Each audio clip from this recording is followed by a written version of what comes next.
So how are you? We. How are we? Everyone is well? You are well? Jaap and Niels are well? Yes. And we have other people with us. Sean and Julian, hello. Hello. So you've just been explaining a little bit about where you are with the farm, have you? Yep. Yeah. Yeah, Julian asked us the question. Mm-hmm.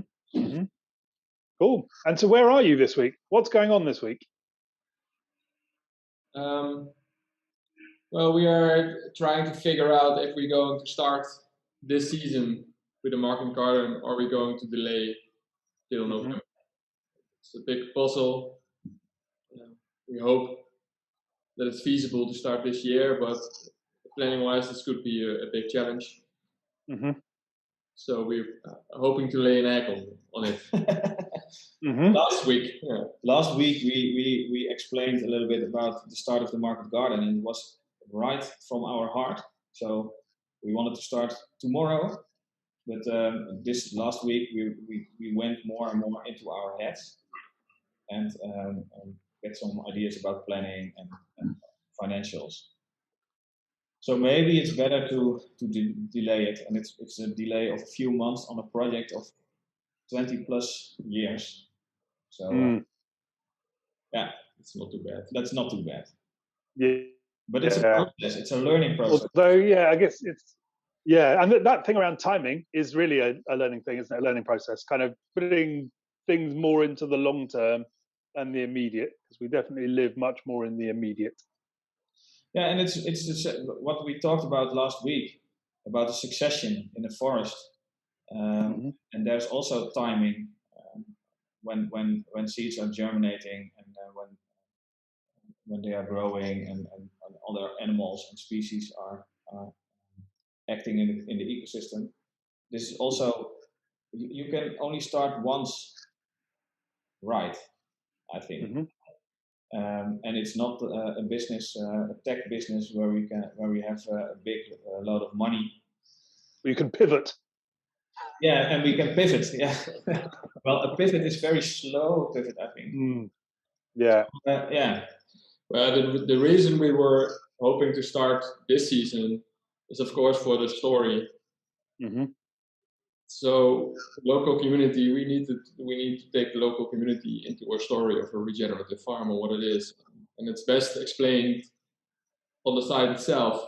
So, if you're standing in a market garden and you can show people what you're doing and they can look at them at the horizon and point them where the tree systems are going to be and how it's going to look and have pictures ready. And so that was the image we envision of how we are going to spend our days this year in the market garden.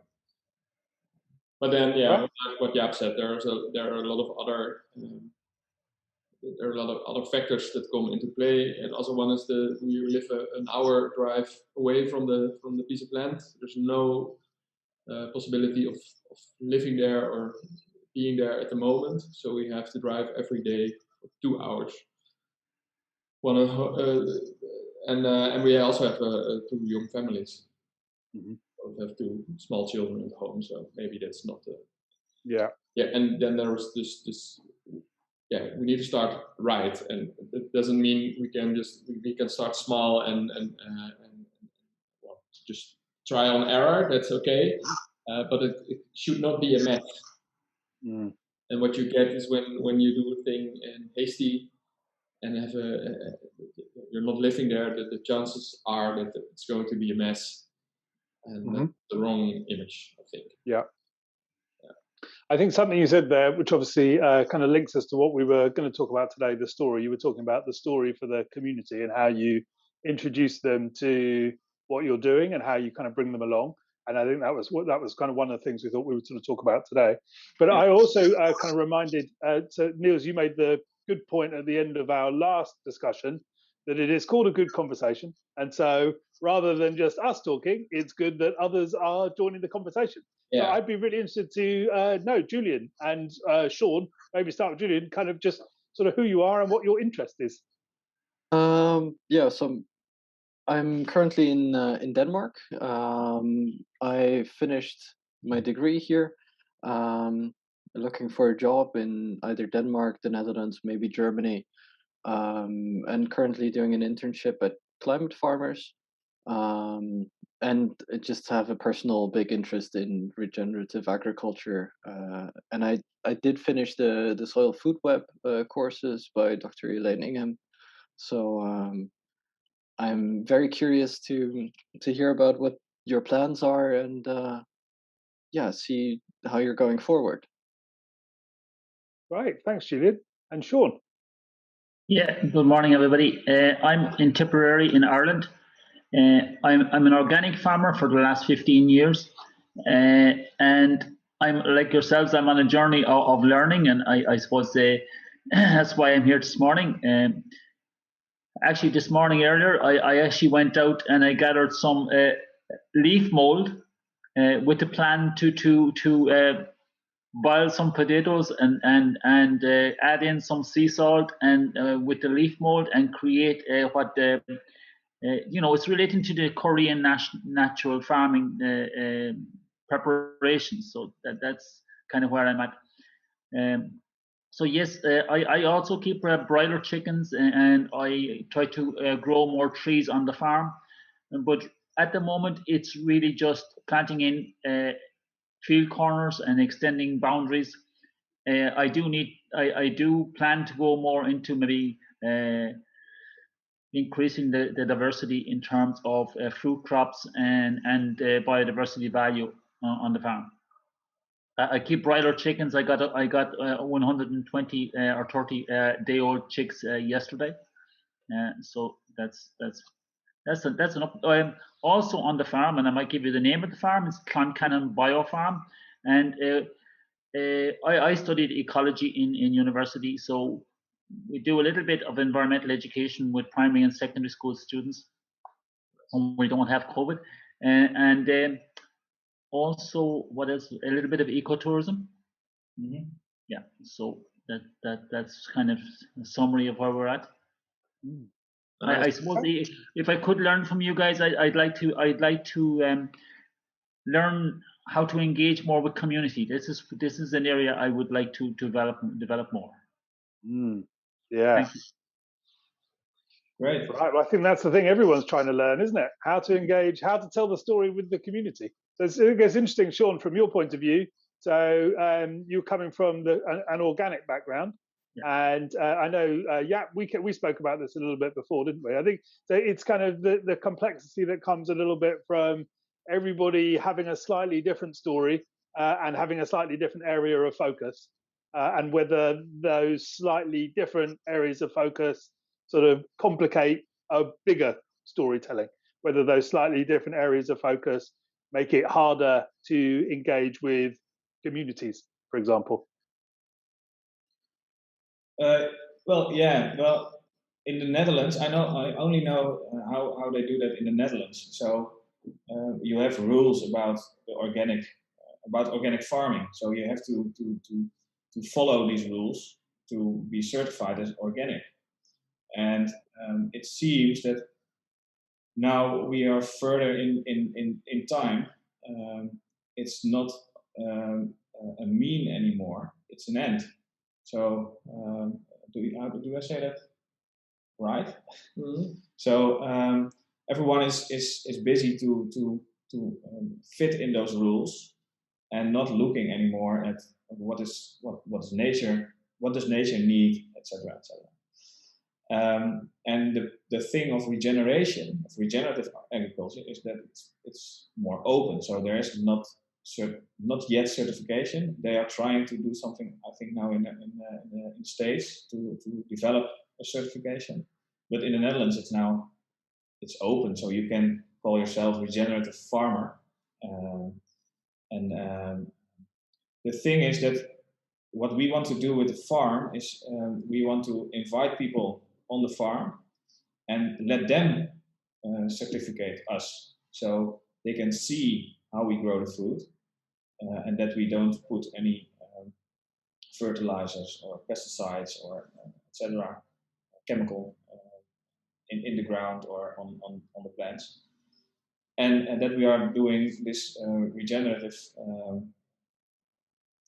principles we applying at the farm. So, but still, it's a different story to tell, because everyone in the Netherlands knows the organic story, and we have labels for it, so they can go to the supermarket or to a farmer's shop, and they know with the label on the product, this is organic, so it's good. And is it? So why isn't a product without a label, but with a story of that it's regenerative, not good? Is it?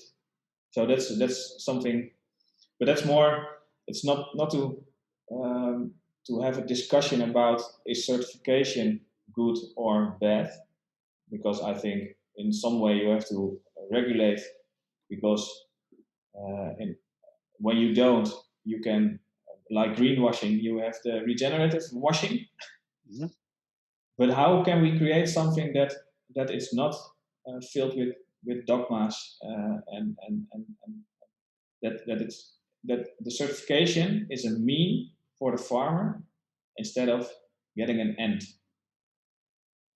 Do you understand me, Sean? Because you are here the organic farmer, and we have a lot of respect for farmers, because we maybe you don't know, we don't have any knowledge about, so practical knowledge about farming. We are new in this area, and this is our learning journey. So, but we have a background in business and in business development and in communication, and we want to and I think this connection with organic farmers and their knowledge and our knowledge about how do we sell this good work of ours, that's of value. But so it's not that I want to say certification or organic is not good, but so I hope you understand. It's from a whole system. So it depends which classes you look at agriculture. Is it the agriculture from the old system we are living in now, the industrial agriculture that should feed the world? Or can we look from a different perspective and see a whole lot of indigenous people having farms the way we always did, and that they also feed the world? It's a completely different perspective. And I think certification is something that is derived from the system we are in now. We need certification. And when you start thinking about local communities and food and farms, and then, well, there is, I think, no place for certification, because the people that are active in the farm, it's not only the farmers, it's also the consumers. They are walking certificates. Yeah. That's do you? I'm very curious about your view on this, Sean. Yeah, well, I think certification is important, in my opinion, and my I suppose reasoning for going towards regenerative, progressing organic towards regenerative, is the kind of holistic approach of building biodiversity, improving water quality, that holistic and community well-being, all these things together. So I suppose for recognition, I think you probably do need a certification, in my opinion. Mm-hmm. You know, and you know, you will have rogues and you will have cowboys or girls or whatever, and so I think certification is important, I think, you know. But is it important for telling the story? Is it important for telling our story? Is it important for telling your story? Well, for telling your story, maybe not. But if you're going to be selling produce, I think, you know, a label and a brand, it resonates with people, I think, you know, and they can have a connection with it. I think it's just my opinion. Are you selling? Are you direct selling to your community? Yes, I am. I'm direct selling broiler chickens I sell some maybe pigs at a young stage and to other organic farmers, and they take them to pork or bacon. I sell potatoes and vegetables.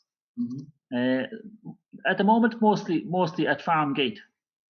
A little bit into some cafes and restaurants, but I'm small scale enough really in the gardening and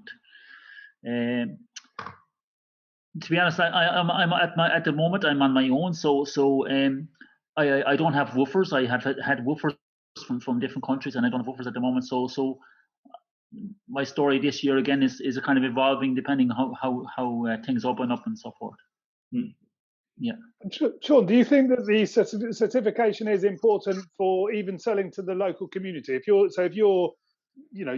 reputation, if you like, is about the relationship that you have with the community close by, and so do you think the certification is kind of helpful even at that local level, that local scale, that they kind of they want that reassurance that comes from a label?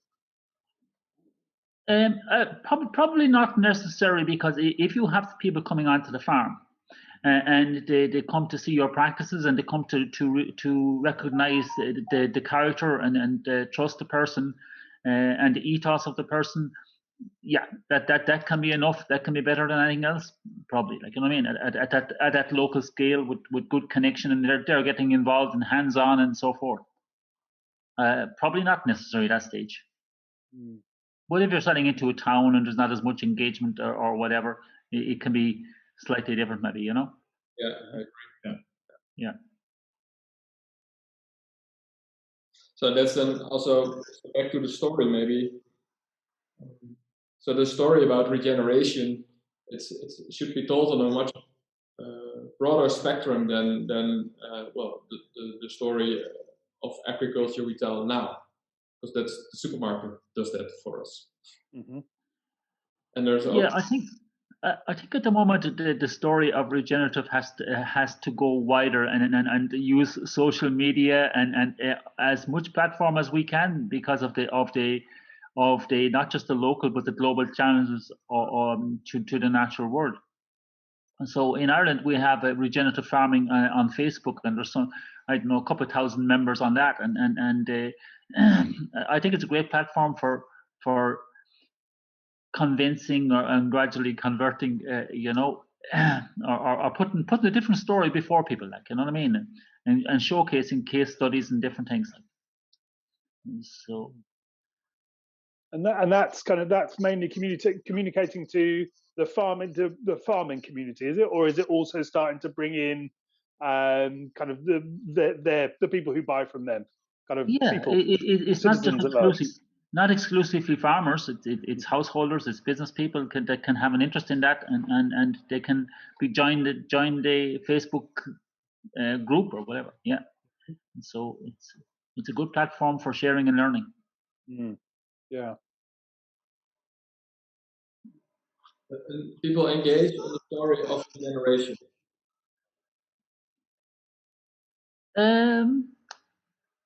Yes, a number of initiatives in Ireland are helping that. Like, for example, a different initiative is what's called Farming for Nature, and so that it's not a different brand to regenerative. It's something similar, but something different too. But it has a lot of similarities.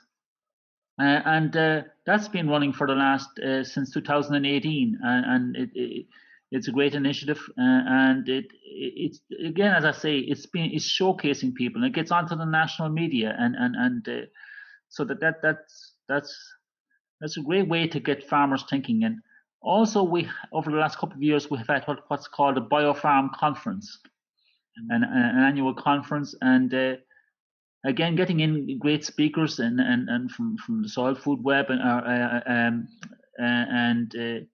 lots of great speakers and people coming up from America. And so it's interesting to see the number of conventional farmers that are attending these now in the last couple of years. So there is a movement, and so I think keeping the communication going, and even in our national farming newspaper now, they're starting to talk more about soil biology. So then again, it might not be totally regenerative, but it's a mindset. It's evidence of a mindset change. Like, Julian, I'm curious. What was your degree in? Just in environmental science. Right. Okay. And so what's your feeling around the story behind the regenerative movement, and what's your feeling about that? I think it's the story that has many different aspects. First of all, of course, it's a clear movement away from the input heavy models of agriculture. I mean, even organic can be very input and work heavy if you're tilling all the time. And so I think key to what I've understood so far, key to the regenerative paradigm, if you would call it that, is the focus on life. And you mentioned it before, and you said that you were talking about it last week, about succession. So about life and especially the ecosystem in general. But on top of that, I think one thing that is not highlighted enough is sort of this. I think it's also a movement that has the farmer, the grower, anyone with the knowledge working the land, taking sort of their own, taking a certain power back and trusting on their own experience, because in the end, they are the ones who know the land the best. And so this is a movement away from external advisors coming to the farm, trying to sell them products that may or may not be as helpful. And it sort of has a bit of a mysticism around it as well, because it's no longer focused on we need X amount of NPK, and instead or even saying we need this and this kind of mycorrhiza and this and that kind of nematode and fungi whatsoever. It's just we need this amount of bacteria, fungi, nematodes, protozoa. Well, that's a very sort of food web heavy interpretation of it, but just the ecosystem as a whole, making sure that all the key species, all the key levels are present. That is sort of my interpretation of the regenerative paradigm. And how, I mean, clearly it's the kind of big question which it can't be answered sort of in this, but I think the general kind of direction of travel with this sort of conversation a little bit is, what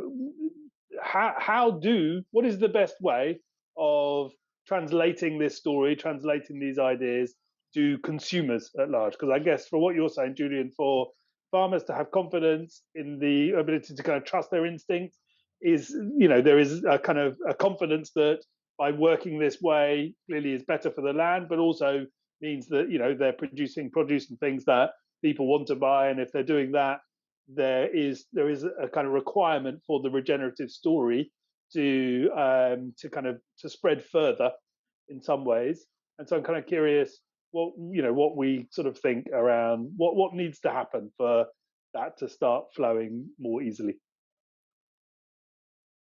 To get the communication out. Yeah, and I guess the understanding of what this is, because so Sean, for example, you lots of long-term experience with organic. There's a lot of sort of story around that. If I'm a consumer, is it important for me to understand the difference between organic and regenerative, and how do we how best to start, if it is important to understand that difference, how best to help me understand that difference?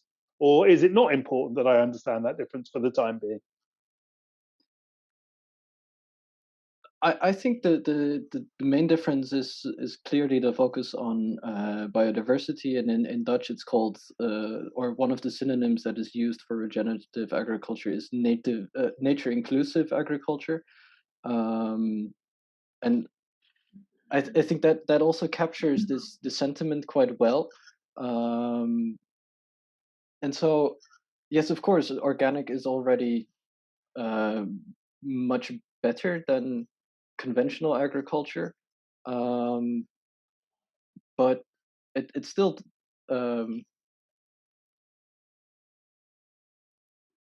no, I don't want to make a comparison between good and bad in organic and regenerative, but I think there's still it's still very based on practices that are supposed to increase biodiversity and increase soil life, while there is not always the understanding of how this works out in practice. So it's always trying. And in regenerative, I think it's also about, well, regenerative now is very driven from smallholder farmers. I feel like, so it's not the hundreds or thousands of hectares big farms that are mostly doing this. They are in a different mindset, I think, and so of course, being in a small, having this small operation allows you to take different approaches. You're not producing a commodity, and that, I think that's the key highlight for selling to your local community. It's, yeah, you're not producing the commodity for the world market, but something that you hope is appreciated by the people in your community. I had a couple of years back when we started thinking about future generations. That was for me. That was it's still the cornerstone of everything we do. So everything we do, we project to future generations. So what will 7 generations after us? What will they think about what I'm doing now? And then of course you have always the big tech promises. So they always say, well, we will solve this. So go ahead, we will solve this with technology somewhere later on. I think that's a promise that's not true.